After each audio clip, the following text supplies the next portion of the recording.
법적으로 가능하고 안 하고를 떠나서 네. 사실 재판부 기피 신청이라는 거는 제가 재판받고 있는데 당신이 불공정해서 못 받겠어 하는 거거든요. 그러니까 이게 받아들여져도 뭐 굉장히 큰 모험입니다. 만약에 이게 기각되면 판사 입장에서 당연히 기분이 나쁘죠. 아주 이례적인 불리한 신청. 판결이 나올 수도 있고. 그러니까 저로서는 그 걱정을 하는 겁니다. 징역 1년 나올 게 2년 나오지 않을까.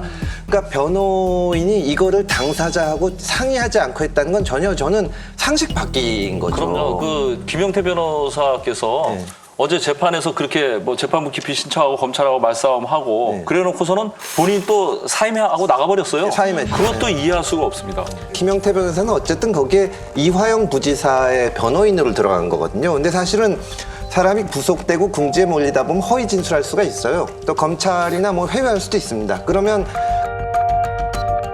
그렇기 때문에 변호인이 먼저 가서 얘기를 피고인하고 충분히 상의를 해서 그게 당신한테 유리하지 않다. 그리고 어디까지나 그 재판에서는 이화영을 위해서 진술을 해야 되고 그 결정권은 당사자한테 있는 겁니다. 설득을 해도 안 되면 변호인이 미리 사임하고 나와야지 예. 그 사람 의사에 반해서 하는 건 그건 징계를 당해도 할 말이 없는 거거든요.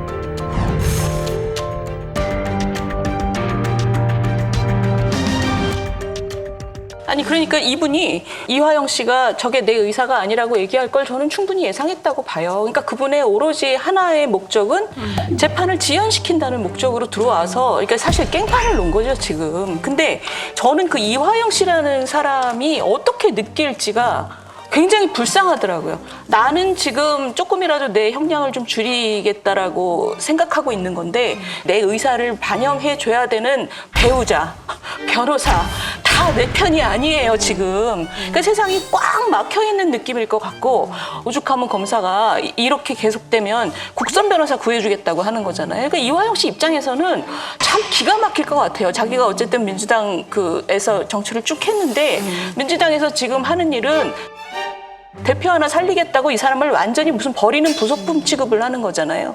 그래서 저는 이게 무슨 깽 영화를 보는 느낌 있잖아요. 마피아 영화를 보는 느낌이에요. 이 이화영 씨라는 사람이 굉장히 버려지는 모습을 실시간으로 전 국민이 보고 있는 거죠.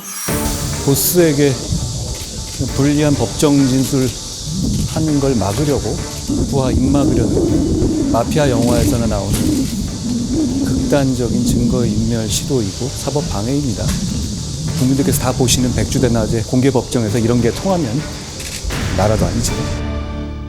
그리고 진짜 저 재판이라는 게 사실 지금 이재명 그 대표하고 관련된 부분 때문에 진짜 여러 사람 힘들게 한다. 그 대표적인 분이 저는 우리 정성호 의원님 진짜 힘들겠다 이런 생각이 들더라고요. 정성호 의원님 진짜 힘들겠다 이런 생각이 들더라고요.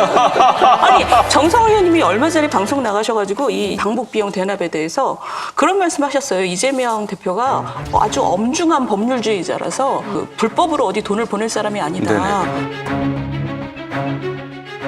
그걸 보고 저희가 되게 황당했다. 이미 정과가 사범인 사람이 무슨 준법 정신이 그렇게 강하다고 나와서 그런 근데 그 말씀을 정과 하세요. 사범이라는 게 실형 정과는 하나도 없습니다. 다 아니 근데 뭐 벌금 또 어찌됐든 입건 내용 대한민국 평균적인 사람보다 훨씬 더 준법 정신이 약하다는 건 우리가 지금 이미 보고 있고요.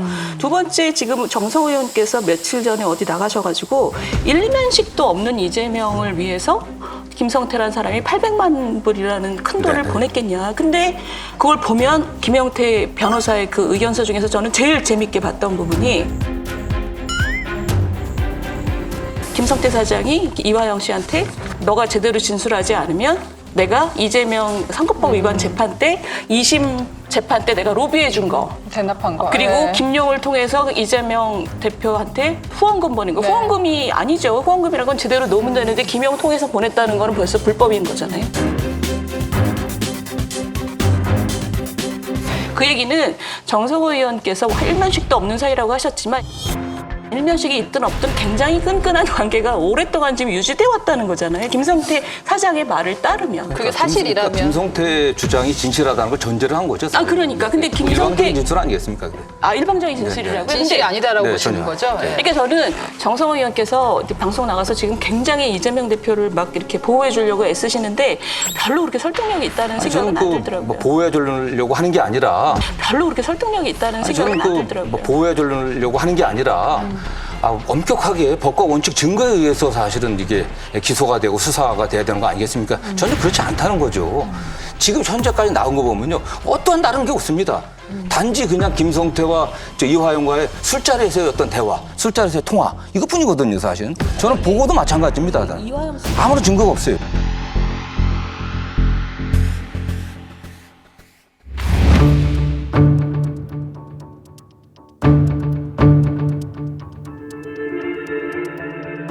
정성호 의원님이 말씀하신 게 약간 일리가 있는 게 사실 검찰 수사의 문제점을 지적하지 않을 수가 없어요. 사실 그 이재명 대표에 대한 수사가 이제 1년 거의 넘게 이제 진행이 되면서 쌍방울, 대장동, 백현동 뭐 이렇게 계속 수사가 진행되는데 분명한 것은 이재명 대표를 상대로 했을 때 꼭지를 정확하게 따지 못하고 있다. 흘리기만 한다. 예. 네. 그리고 대부분 이화영 부지사 진술, 김성태 진술, 증거 없이. 그리고 재판에 검사하고 변호사하고 내가 왜 네 당신이야 이러면서 당신 싸움이 나오고 있고. 이런 건 검찰이 차라리 그 윤석열 대통령이 서울중앙지검장 시절의 검사들이 아닌 것 같아요. 그 수사를 좀 이렇게 명확하게 증거로 제시하고 그래야 되는데 네. 이게 자꾸 이렇게 논쟁되고 격가지가 자꾸 보도가 되니까 이재명 대표에 대한 탄압 이미지만 더 높여지는 거죠. 여러분, 여기를 눌러서 구독을 해주시면 강적들 컨텐츠를 빠르게 만나보실 수가 있습니다. 알람 설정도 잊지 말아주세요.